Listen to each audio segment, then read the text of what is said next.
ABC Listen. Podcasts, radio, news, music and more. Claire Keegan is one of the best fiction writers around.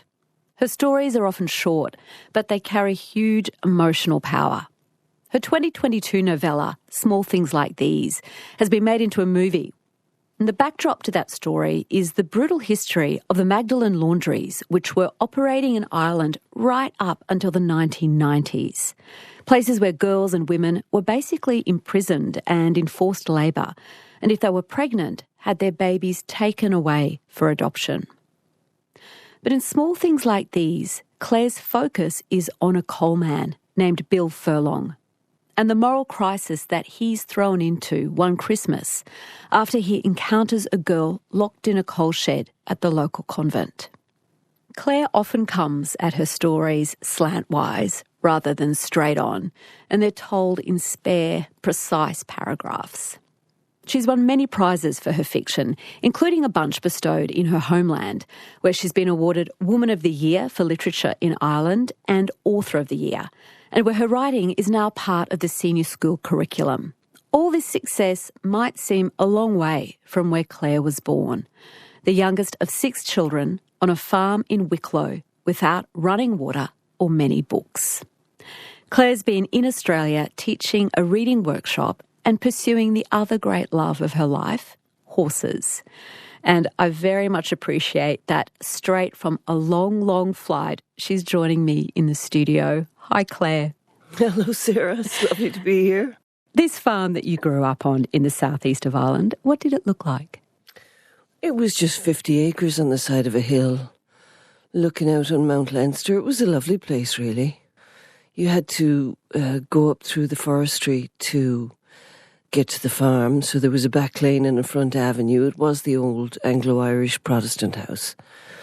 And when the state was formed, the Land Commission, that would have been the Republic's Land Commission, divided up the big estates and parcelled them out to the poor people of the area. And so my mother and father got what was then known as the big house and the 50 acres around it. So the big house, was it quite grand then inside? It would have been, but my father couldn't afford to pay the rates, so he just pulled the whole thing down with the paddy horse. But it would have been a fine old house.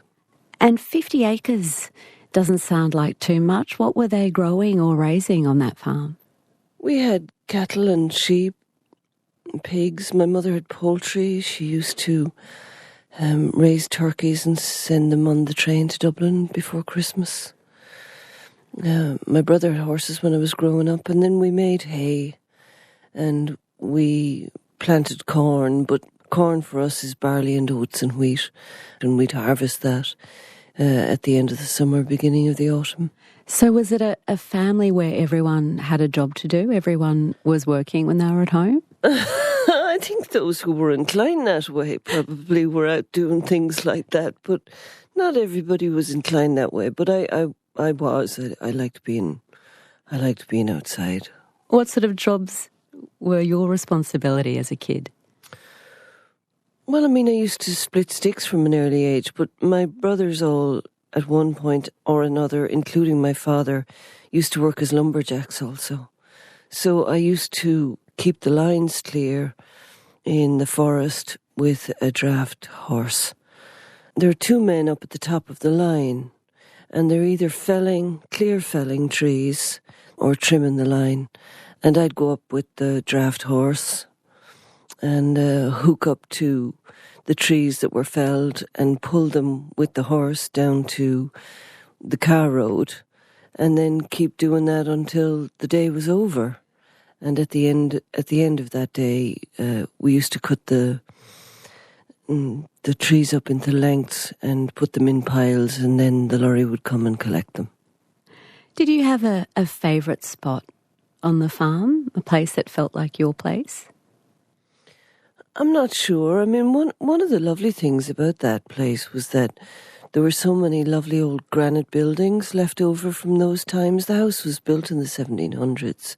So we had a barn and a granary loft and steps and stables and an old mill, there was an orchard, and I would have spent time in all of those places at different times of the year.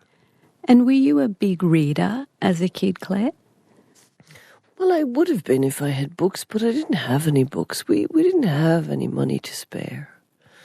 We had money for food and basic things. We didn't use the library. I think we didn't really know there was a library to use. And I think, though, that probably wasn't a bad thing, because I had to learn how to entertain myself. Not that I was bored. I'm not that type of personality. I don't get bored easily. I don't need to be constantly entertained or have a lot going on or be busy. So I probably learned to use my imagination to entertain myself. What kind of things fed your imagination? I think what feeds your imagination is what you long for and how you're inclined.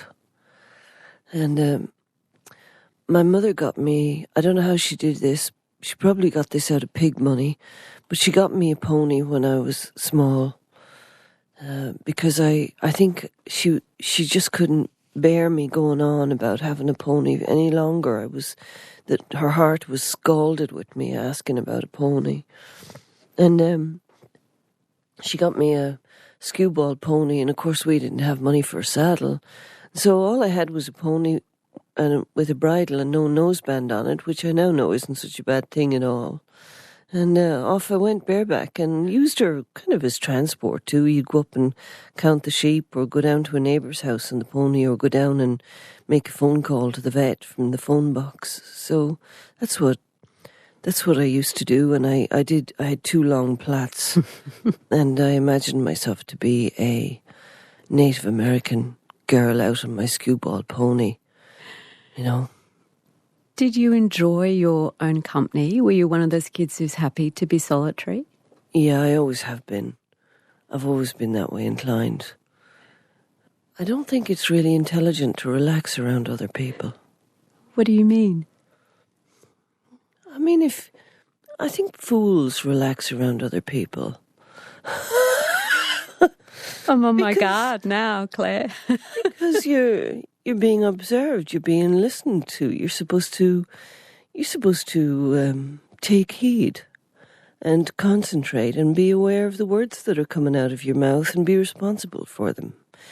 Whereas if you're on your own, you can imagine anything, and it doesn't really matter how you're behaving. Not that you're behaving inappropriately, most likely, when you're imagining something. You know, you're just going about your day, but you don't have to be focused on another being there. And I think that's also part of the attraction to horses. That you can do that in the company of a horse, although I'm convinced that a horse knows when you're not paying attention to them. You say your mum managed to buy that pony with pig money. What's pig money mean? Pig money? Well, I was reared on pig money, I think. My mother used to keep a sow or two, and one of the reasons she'd keep sows wasn't only because she was talented with raising pigs, but they were profitable because a sow can have a big litter. And I used to just love this, you know, and when the sow was going to have her bonds, we'd call them bonds, you probably call them piglets here.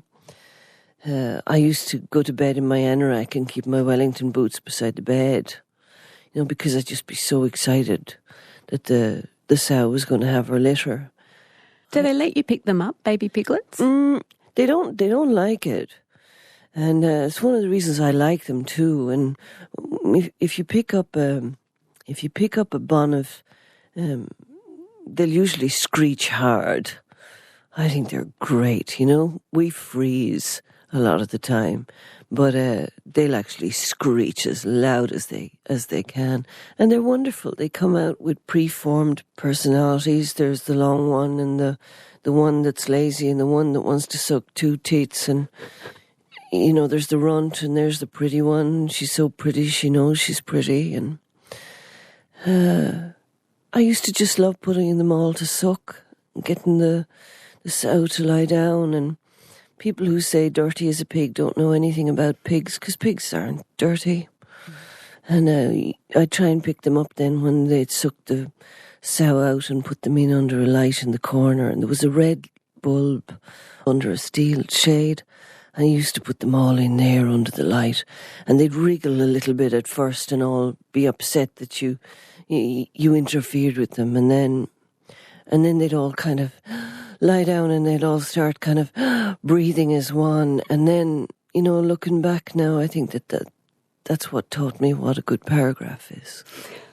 Explain that to me. How'd that teach you? I can't really explain it to you very well. I mean, they're all individual. They all serve a purpose. They're all different. And yet they all belong to each other. And when you put them together, they are more than the sum of their parts. What place did music have at home when you were growing up? Well, we weren't very musical, but we were all inclined, or most of us were inclined towards music. And we had a record player in the parlour, and my mother and father used to dance and go to dances. I was sent to accordion lessons, and I loved those, but one of the buttons on my button accordion was backwards, so I had to learn to play it with the one button in the wrong direction, which is tricky. I'd imagine. And I like to dance. My mother and father were good set dancers. It's a type of Irish dancing, which is great exercise. I don't know why anybody would go to the gym when you can do set dancing. It's great. A lot more fun, I imagine. It's a lot more fun. How much do you know about your parents' childhoods? Had they grown up in the same part of Ireland where you were raised? They did. They grew up just a mile apart from each other. And I know very little about my father's upbringing, really, or his people. He didn't talk about them at all. He was born in 1916. I do know that his mother married 3 times, which was most unusual. And he was the product of her first marriage. She didn't have children with either of the other 2 husbands. And when my father was 11 months old, his father died, my grandfather died, and of what I don't know. And my grandmother took my father in a Moses basket to the beet field. And she put my Uncle Mick and Aunt Mary into what they call the poorhouse, kind of a workhouse for children, or until she could earn enough money in the beet fields to, I suppose she breastfed my father, he was 11 months old, until she could get enough money to get Uncle Mick and Aunt Mary back out of the workhouse. And I know very little about her. My mother said my mother used to go up and make bread in the house, and she said you would never know a thing about my grandmother, that she was always seen to be well-dressed and smiling and never said anything about anybody. And I think she was very fond of my father, but I don't know. That's such a description of hardship to be so poverty-stricken. You have to put your children in workhouse and work outside in the field while breastfeeding your baby. I mean, it sounds like something from the 19th century. It does. It sounds like a Thomas Hardy novel. What about your mum and her life? She was born in 1926. What was on offer for women of her generation when she was coming of age? Oh, not very much at all. You're expected to get married and have children and live in semi-poverty, really, I think. Were they constrictions that she railed against, or it was just accepted that this is what life's like? I think to some extent it's intelligent to accept that that's what life is like when that's what life has to offer. But I don't think that it was a matter of her not wanting that. I think my mother did want to get married and have children and work on a farm. I think she was good at all of that. She was a good housekeeper, a good baker. She made all our clothes. She was good with livestock, good with animals, good with money. So I think it suited her. She just married very badly in choosing my father because he wasn't good husband material, he wasn't good father material, he wasn't as good a farmer, nearly as good as her at farming, or with money, or so tactful, or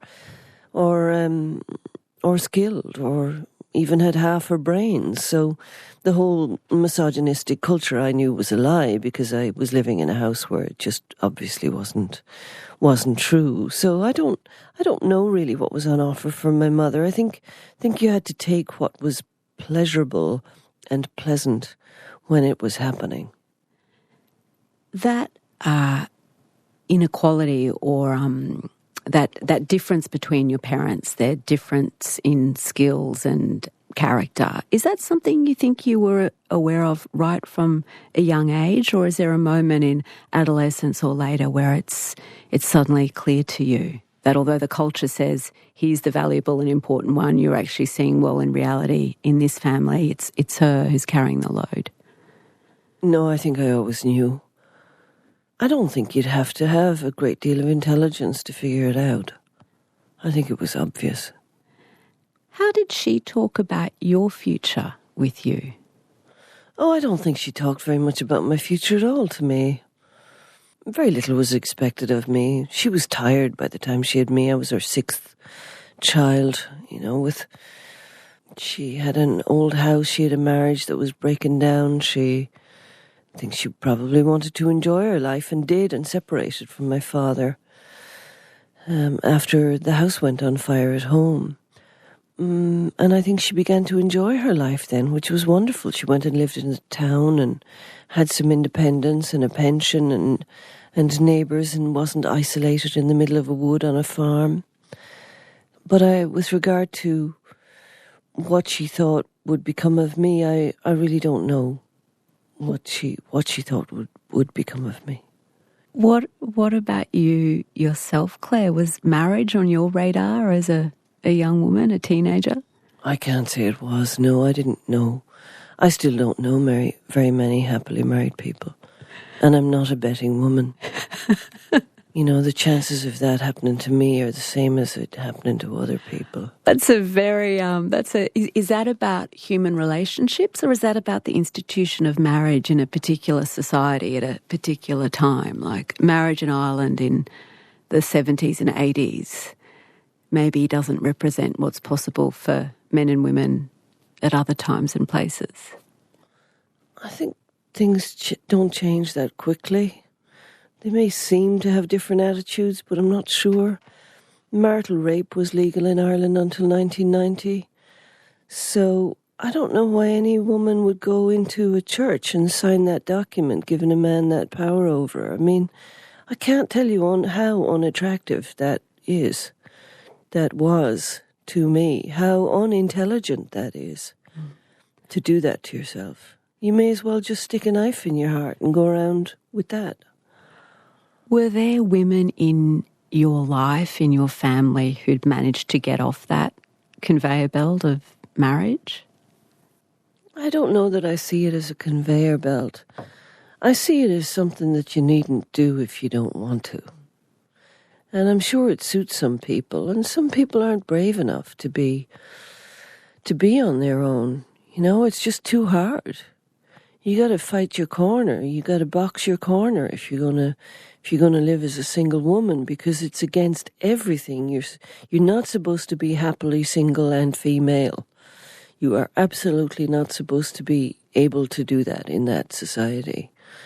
And I don't know how other people feel really about their lives. That's a very private conversation, and mostly it is concealed, I think, even by those women who are married to the men they are married to, if they are married to men. Is writing fiction partly a way of imagining those sorts of private conversations? Is that part of the interest? I think I write to see. I know that's something John McGahern said. He's a very good writer, an Irish writer.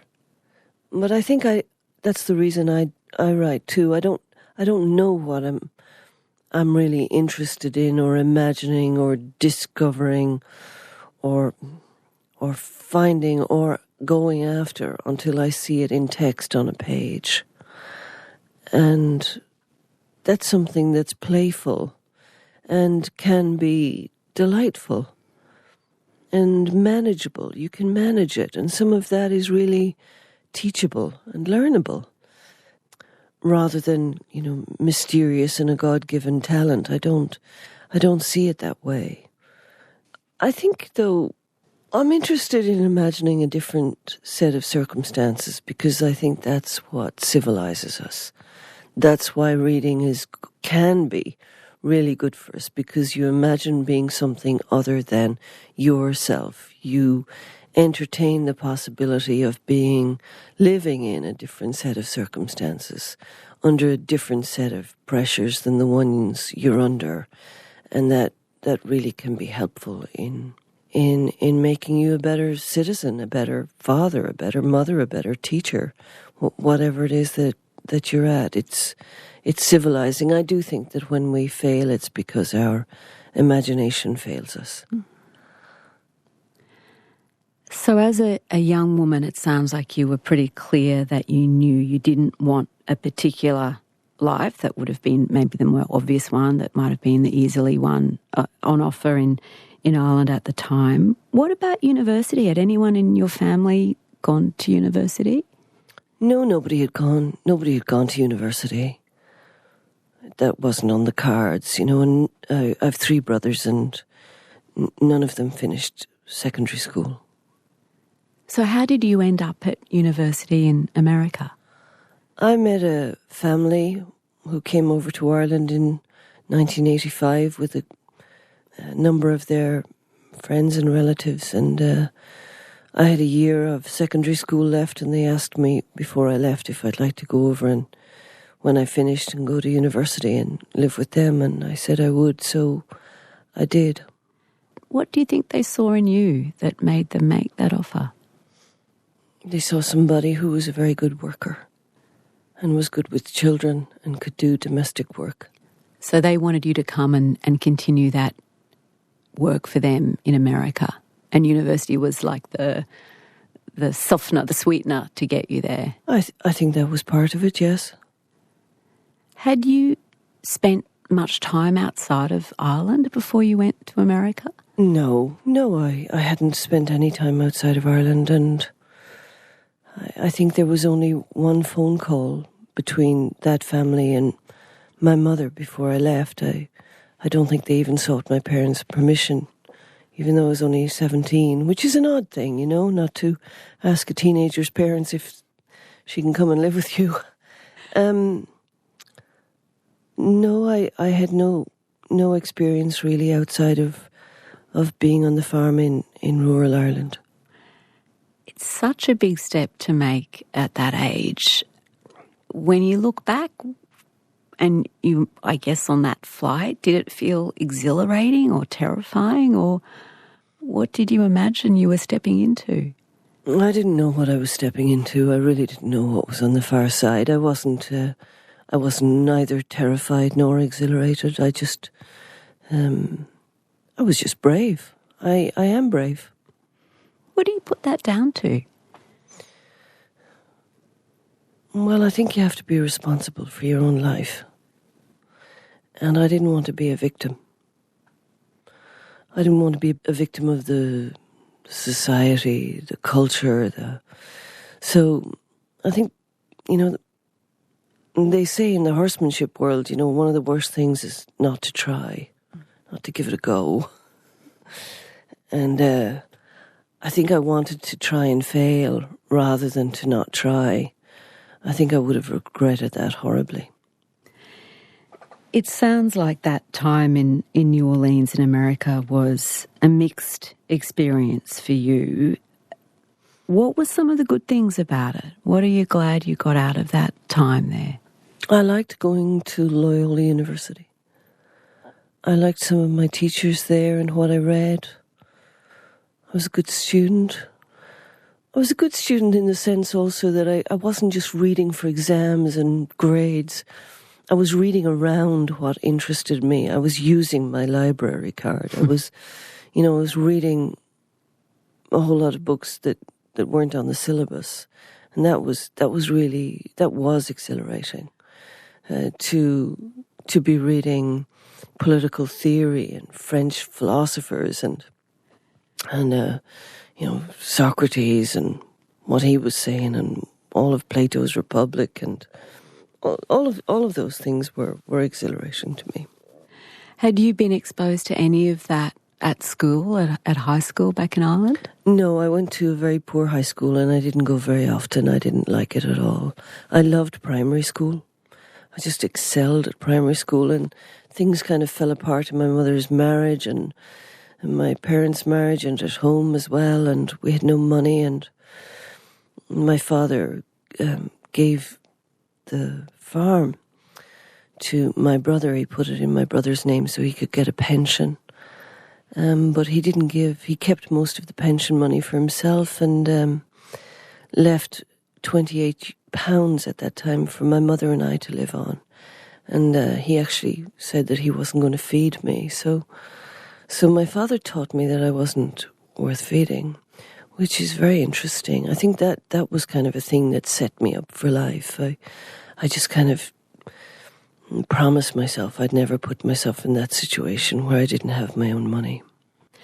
Claire, after this opportunity you took as a young woman to go to university in New Orleans, you came back to Ireland. What was the atmosphere like in Ireland in that period in the early 1990s? It was terrible. I came back in 92. We had the highest unemployment in Europe. I applied for 300 jobs. I got 300 rejection letters. 300? Yeah. What sort of jobs were you applying for? I applied for everything. I applied to put hairdryers together and make sausages, or in a flower shop, or cleaning, or working in a kitchen in a hotel, or anything at all. But you see, I had left when I was 17. I didn't know anybody. If you didn't know anybody, you wouldn't get a job. And also I had 2 degrees. I had 2 bachelor's degrees. But they were from the United States, even though it was a good university, and I didn't have any experience in using them. So it was fairly bleak time. It did feel bleak because it just felt to some extent that I made a fool of myself, struggling so much to put myself through university. And I did put myself through university. I worked to go to university. It wasn't a gift. You know, I wasn't sitting around the sorority house on a Saturday night drinking a beer. And I don't know that I felt that I had done the right thing sometimes when I had come back. But, I mean, what was the alternative? The alternative was to not have an education, and that wouldn't have suited me either. So I just started writing stories and did a master's degree and started doing that. But at the time, I wondered what would become of me. I suppose most of my life was, up till then, certainly guided by that feeling of what were you going to do. But I don't know that it's any different for young people now. You know, people are wondering what will they do and what kind of a job will they get, and if what they've chosen to study will suit them in the long term. You're heading into the unknown when you're that age. It's interesting, though. I think a lot of kids who come from poor backgrounds and they get a chance at education, it can be common to really focus on the kind of degree that will get you, you know, a socially valued, well-paying job, medicine or law or something like that. Were you ever tempted to try to fit yourself into that kind of professional category? I don't think I've had an overpowering feeling, pressure to fit in to anything very much at all. There was a school master in national school, primary school, and he used to say, keep your head down and do your own work. And I think I've had a healthy disregard for what other people are doing my whole life through. I'm not sure that I want to imitate anybody or measure myself off other people, and I don't do that with my writing either. I just write what I want to write and make it as good as I can make it. So in those years, Claire, when you weren't getting jobs putting together hairdryers or making sausages, but you were starting to write, did that feel like that could be a viable income, or was it always going to be something you did because you cared about it and you loved it, but it wasn't going to pay the bills? No, it wasn't. It wasn't presenting itself as something that would allow me to earn a living. But I've always been interested in teaching. And I got a job working on what was called a FOSS scheme, which is you work 20 hours a week. It's for the unemployed, and you get a little bit more than you would get if you were not employed. And I really wanted a job. I really wanted to teach. And I got a job teaching in a suburb of Dublin, on the south side of Dublin, in a place called Clondalkin. And I actually wound up with less money at the end of the week because I had to take the bus up to Dublin and back. But I really liked it. I just really liked that job. And then I just started teaching creative writing. And, you know, the best way to learn something is to teach it. That is the very best way to learn it. So I had to teach myself how to teach creative writing. And there were no master's degrees in creative writing in Ireland at the time. Your first collection of stories, Antarctica, was published in 1999, followed by Walk the Blue Fields in 2007, and then these 3 standalone long short stories, Foster, which was adapted into that Oscar-nominated Irish-language film The Quiet Girl, then Small Things Like These and So Late in the Day, which was published in 2023. And the film adaptation of Small Things Like These is in cinemas here in Australia now. I think of that book as a kind of perfect story. Can you tell me about how that first came to you, that writing that story that ends up as being Small Things Like These? I wrote it, first of all, as a short story during lockdown. COVID came and I was writer fellow at Trinity College at that time. And of course we all scooted home to our boroughs and went on to Zoom, discovered Zoom, and I started writing a story about a boy who, with his father, goes to a Christian Brothers school for boys with a delivery of coal, and finds in the coal shed another boy just like himself, much like himself. And his father bids him to come away. And I was really interested in that for a while. I thought, you know, what does a child think about their father what do you think about your father when your father will leave a boy much like you in a set of circumstances like that, where you're locked inside of a coal shed in the winter and say nothing? Irish people were known to be great talkers, but we're actually, I think we've perfected the art of saying nothing, sometimes in the most cowardly way. And then my set of preoccupations shifted to the father, and I thought, you know, the child has no agency. There's nothing he can do about this set of circumstances. And what then if you're the coal man, you're the father, and you have children, and you find a child locked inside of the coal shed, and you say nothing? What does that do to you? Does that do anything to you? Do you feel any responsibility? Because the Catholic Church, you know, was in coalition with the Irish government. Or you could say that it controlled the Irish government at that time, even up until the mid-80s. People were afraid of the priests. And I think I wanted to ask the question in the text to find out, to see what it would reveal, in the sense of why people said nothing about so many children and girls being left in Magdalene laundries. I mean, it's the ultimate misogyny that they were incarcerated. Also, they weren't educated. They lost the chance of being educated. They were damaged. They had no money. And also, you know, it was their own people who did this to them, left them there. And one thing is for certain, and that is that they did not impregnate themselves. So I wanted to ask that question. It seemed pertinent. And I I seemed to have touched a nerve with how the book was told through the point of view of a kind father who himself was the child of a woman who was not married. So I think that is why the book became so popular. Mm. It's interesting when you describe that the book started with a father who doesn't do something, a father who sees a child locked in a coal shed and takes no action.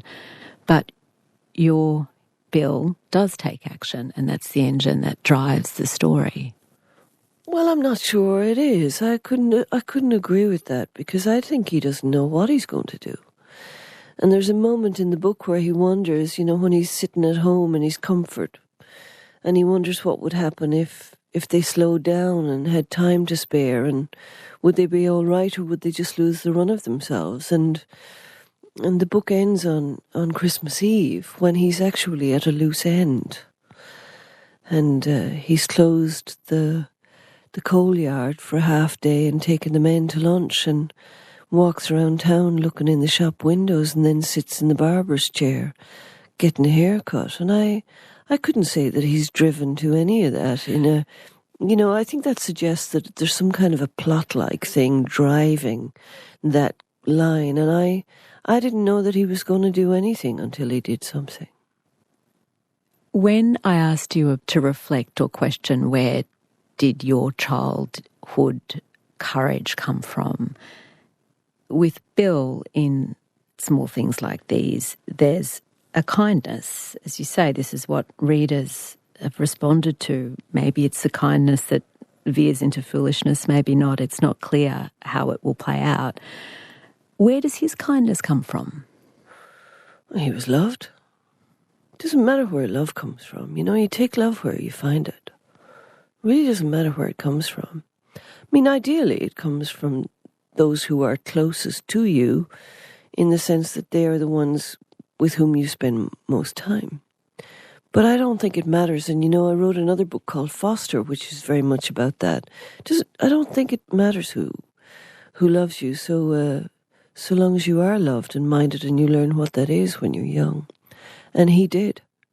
And I think because of that, he wasn't brutalized the way other people were. Minded is such a evocative term, and I know in Foster that's a term used, and it's got those meanings, doesn't it, of being looked after, but also being thought of, being attended to, and it seems that both of those are really important for a child. I think they're important for everybody at every stage of your life. To be minded when you're old, to be minded when you're a wife, to be minded when you're sick, to be minded when you're getting your dementia, or to be minded when you're on your honeymoon. Doesn't matter when it is. It's a useful thing at any age, at any time. There are many qualities, Claire, that your readers love about your writing. I mean, it's clarity, it's brevity, it's heart. What do you consider to be the most valuable skill that you bring as a writer to your material? I don't know. I can't say that. It's not something I can measure. But one of the things I really like working on is paragraph structure. I really like paragraphs, because even if a paragraph is suggesting, if it's working on a level of suggestion and it's not making sense, I know I can fix it. So I'm in the business of fixing paragraphs. I don't really care about writing beautiful sentences. I think if you follow the logic, and you can write your paragraphs, which usually go from the general to the particular rather than the other way around, and you care about your text in that manner, I think it will be rewarded if you are a thoughtful person. If you aren't thoughtful, it's very unlikely you will write thoughtful prose. Help me understand why it's not the level of the word or the sentence, but the paragraph. Why is that the structure that's the key? Well, I think we're back to the pigs under the light in the corner, that, sentences are gregarious. They like the company of other sentences. They're social. If you put a short sentence, for example, out there on its own, it just looks like it's out there on its own. You know, did you ever see a daffodil on its own? You just think, oh, the poor daffodil. You know, that's why Wordsworth had a crowd of daffodils. You know, he knew what he was talking about. He knew that daffodils are gregarious and they need all that other yellow to feel their yellowness. And sentences are the same. They want to turn into a paragraph. And so that's what I'm interested in making. I'm not interested in writing a beautiful sentence.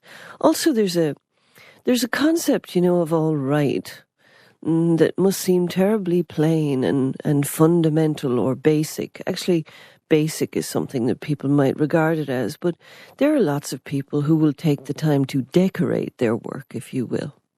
But I don't know an awful lot of people, too many people, who really take the time to make it all right. And, you know, I work with a horseman here, and here in Queensland, in the Brisbane Valley. And, you know, one of the things that I'm really interested in when I'm coming to him, which sounds again like such a basic thing, but it's not, is my horse being all right? And what does that mean? Well, it means, is he all right going into a puddle? Is he all right stepping into the lather of foam on the edge of the sea? Is he all right getting into the horse box? Is he all right travelling in the horse box? Is he all right with me getting up and down on him and stopping him in all gates and backing up and going beside a gate and going through a field of sheep? And you know, if you bother and you're that interested in making everything all right, you'd be surprised how far ahead you are of other people who, you know, don't have that all right at work. And I feel that my ability to fix paragraphs and compose and fix paragraphs makes my prose all right. And then it can travel, it can go somewhere, it can move, and it can actually move people. Both Foster and Small Things Like These are on the school syllabus in Ireland. How does that feel? Great.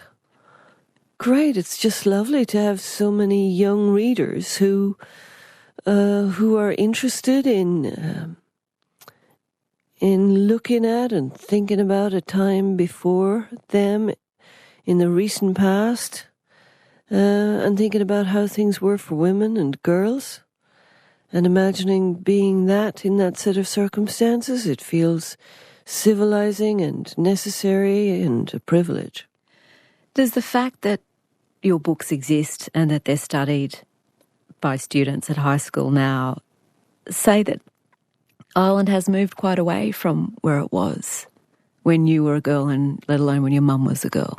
I like to think so. I like to think we're headed in that direction. I believe there are fresh difficulties now with what's going on online, and fresh ways to objectify and ruin women with what is posted on the internet and all of that.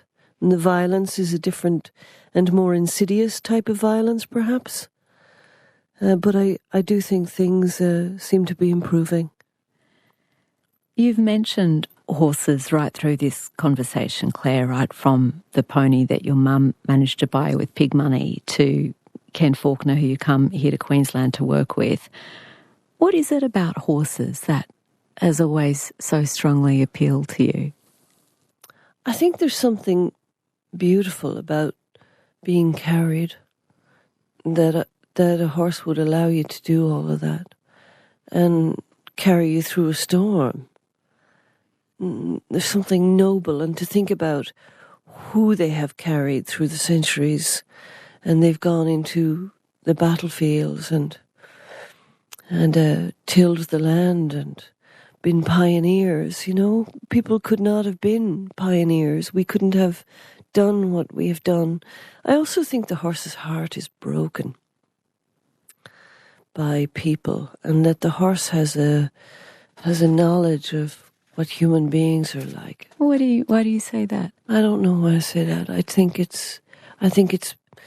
have some some kind of strange belief in historical consciousness. And horses were around millions of years before we ever appeared and started using them as transport and all else. And I think there's some kind of a knowledge of what a human being is like that's carried inside of the horse's heart, and that they know we're predators. And to be able to turn that around and get the horse to regard you, the predator, as a friend is delightful. Well, when you said that, whatever your phrasing was, that you shouldn't trust being, or it's foolish to trust another to be in the same space as another human, I guess even more so for a horse when they are the prey and we the predator. That is an enormous leap for a creature to take. When Ken Faulkner came on Conversations, I remember him talking about the way that horses were treated and handled when he was a kid growing up in the country, that they were sort of there as tools, almost like as you would treat an inanimate object. And he had to really learn, as a grown man, a different way of being with horses. How do you approach those animals that are new to our species? Well, with the Brumby training down at Ken's, Ken brings them into the round pen, because they haven't been handled at all, except maybe gelded and wormed. They're rounded up and put on a cattle lorry and brought in and gelded and wormed, and that would be it. So, of course, we wouldn't have or certainly I wouldn't have a chance of catching a horse like that. I don't know how to lasso, so he lassos, he ropes them, and just tries to do that as gently and humanely as possible, and then gets a halter and lead on him, and then he hands you the end of the lead, and if he feels that is safe, and then you do your ground skills and work on getting the trust going between you, and see if they'll be all right. Well, with contact, with a little bit of pressure, with a little bit of more pressure, and pressure under movement, and pressure in different gaits. And when I mean pressure, I just mean, the contact of the rope or the contact of the halter. I don't mean anything harsh. Do you have to be in a certain state, a certain kind of quality of mind or presence for that to go well? I do. I think you have to be present and fairly level-headed and calm. I think hot-headed people make poor... I don't think hot-headed people are very good at anything, actually. I think you have to be fairly calm and have a long fuse. They say mules, aren't stubborn, that they just learn to outweight you. They're waiting for you to lose your patience. I think that's delightful. So do you think you're good with horses because you naturally have that long fuse, or have horses taught you to develop that part of yourself? I think it's a combination of things. I think it's what Ken taught me. I think my attitude is probably fairly good. I just want it to happen. I want it to be all right. I'm not looking for perfection and beauty. I'm not competitive at all. I'm really not a competitive person at all. I just like doing things well, which is an entirely different thing. It's got nothing to do with anybody else. And it's just lovely to see a horse grow emotionally, and they change so quickly, and they're so forgiving. And their memories, I think, are astonishing, which can be a bit frightening because you think, well, what if I'm teaching them the wrong thing? They're going to remember all of this. And they get it before we do, really. But it's just a lovely thing to witness. It's a lovely thing to be a part of. And also, I have a sitting down job. When I'm working, I'm sitting down. If I'm reading, if I'm writing, I'm sitting down, and that is something that I don't like about my work. It's a necessary part of my work. So being outside with the horses is lovely. You're on your feet. What horses are in your life at the moment back in Ireland? I have an ex-race horse, a gelding, who's getting older. He's a gentleman horse. And then I have a mare who is a thoroughbred mare, and I started her with all of what Ken taught me. And she's just so, they're so quiet and easily handled and happy horses. And I've the care of another thoroughbred mare who's quite nervous, belonging to my sister-in-law. And she's just a companion for a yearling I have now. She's a thoroughbred Connemara cross, and she's just 1 year old. So I'm setting up an obstacle course for her at the moment. And when I get back from the super camp in the Brisbane Valley, I'm going to get her going over a few things and see what she likes and doesn't like to do. Are you riding every day when you're at home? Are you with horses every day? No, I'm with horses every day I'm home, but I'm not riding every day. What about writing? Does that happen every day? Are you one of those people who sit down at their desk every day? No, I'm not. I just go in waves at things. And at the moment I'm making notes for a novel that's going to be set on the farm where I was raised. And as soon as it's ready, it'll start going down on the screen, and then I'll be there every day. You have to be there every day, I think, for that, when that starts happening. But you can get it done in the mornings and go out with the horses in the afternoons usually, and it's all right. You live on a farm yourself now. What does it look like? Your home farm. It's an old house in the 1700s down an old avenue in a fairly sheltered spot, not far from the sea, not far from the woods or the lake. And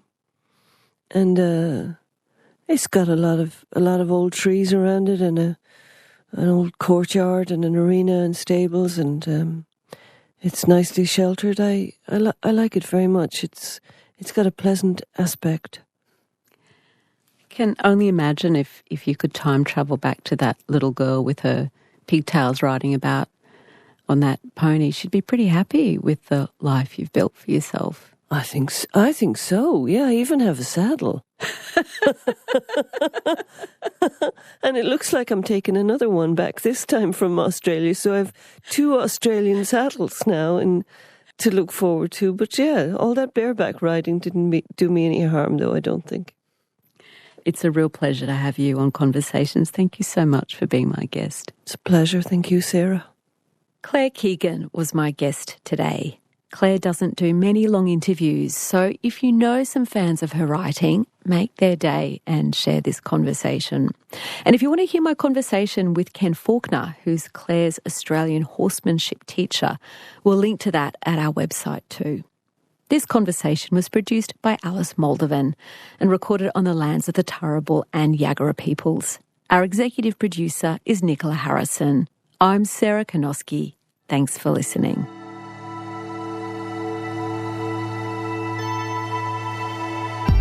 You've been listening to a podcast of Conversations.